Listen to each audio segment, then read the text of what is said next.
Assalamualaikum warahmatullahi wabarakatuh.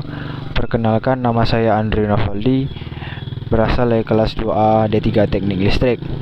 Nomor WP 2001-03-1011. Kali ini saya akan membahas makalah agama Islam, yaitu Toharoh dan implementasinya dalam kehidupan sehari-hari.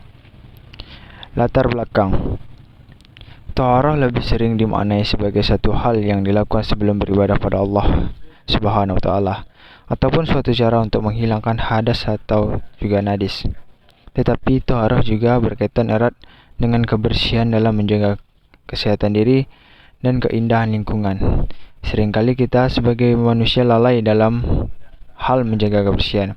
Kebersihan merupakan hal yang sangat penting dalam kehidupan, di mana dengan kebersihan hidup akan terasa nyaman dan aman. Kebersihan sendiri juga merupakan wujud nyata dari ibadah toharoh. Maka dari itu sangat penting bagi kita untuk mengetahui lebih dalam lagi mengenai toharoh.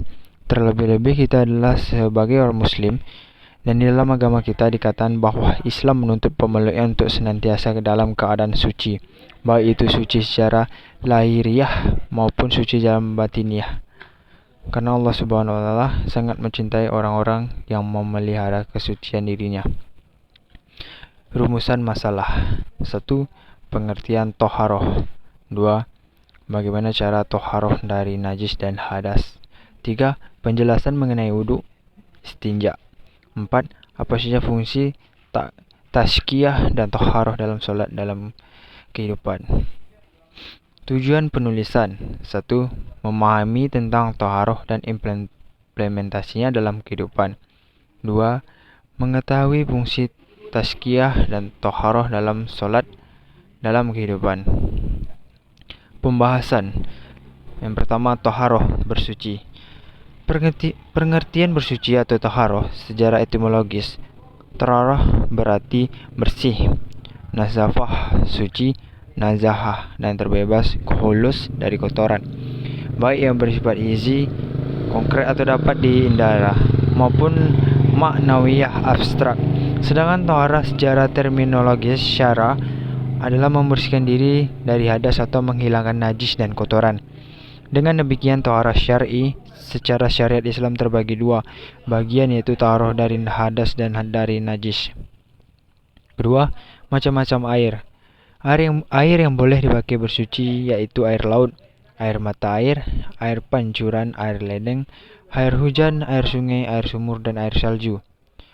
Pembagian air terbagi menjadi 4, yaitu air mutlak, air suci lagi menyucikan, yakni air yang sah untuk menyuci benda yang terkena najis dan boleh diminum. Contohnya air yang jatuh dari langit seperti air hujan, air laut, air sumur, air es yang sudah hancur kembali, air embun, air mata air. Sedangkan air yang boleh diminum tapi tidak menyucikan buat berwudu atau mandi wajib seperti air teh, air kelapa, dan sebagainya. Yang kedua, air makruh. Air makruh maksudnya adalah air yang tidak boleh digunakan untuk bersuci. Air makruh dipakai yaitu air yang suci lagi menyucikan, tetapi makruh memakai ialah air yang panas, air yang sangat sejuk, dan air yang dijemur di kaleng sebab dikhawatirkannya penyakit kulit. Yang ketiga, air mustakmal. Air suci tapi tidak menyucikan, yaitu air yang sedikit susah dipakai wudhu atau bekas dipakai mencuci kotoran. Dalam bagian air mustakmal ini adalah 3 macam, yaitu air yang telah berubah salah satu sifatnya dengan sebab mencampur dengan suatu benda yang suci seperti air kopi, air teh, dan sebagainya. Air yang sedikit kurang dari kulkulah sudah dipakai untuk menghilangkan hadas atau menghilangkan najis, sedangkan air itu tidak berubah sifatnya dan tidak pula bertambah timbangannya. Adapun air 2 kullah adalah ukuran isi pada suatu tempat yang bersegi 4, yaitu panjangnya. Air najis, yaitu air yang sedikit, yakni tidak cukup 2 kullah dan bercampur dengan najis meskipun air tersebut tidak berubah warnanya, baunya, dan rasanya. Ataupun air yang banyak lebih dari 2 kullah tapi berubah dengan campuran najis. 3. Macam-macam najis dan cara mensucikannya. Menurut istilah, najis adalah tiap-tiap sesuatu yang menghalangi syahnya sholat, dan diharamkannya juga memakan apapun Macam-macam najis ada 3, yaitu A. Najis mukhaladah, yaitu najis yang terbit dari binatang, anjing dan babi atau dari keturunan keduanya. Cara menyucikannya yaitu rupa najis terbit lebih dahulu dihilangkan dan dibersihkan dengan air sebanyak 7 kemudian campuran tanah yang suci sekali. Kedua, najis mutawasitoh, yaitu najis yang bukan dari binatang anjing dan bukan pula dari keturunan kedua, misalnya kencing, tahi, darah, nanah, arak, muntah, bangkai binatang yang mati tidak disembelih, susu binatang yang haram dimakan dan sebagainya. Adapun cara mensucikannya cukup sekali basuh dengan air yang bersih hingga hilang warnanya, baunya dan rasanya. Ketiga, najis mukhafafah, yaitu najis air kencing anak kecil, bayi laki-laki yang belum sampai 2 tahun umurnya dan belum makan apa-apa, hanya air susu ibunya saja atau air susu lainnya. Adapun cara membersihkannya. Yang keempat, istinja. Istinja yaitu menghilangkan najis kencing daripada tempat keluarnya dengan air atau batu hingga bersih hilang najisnya.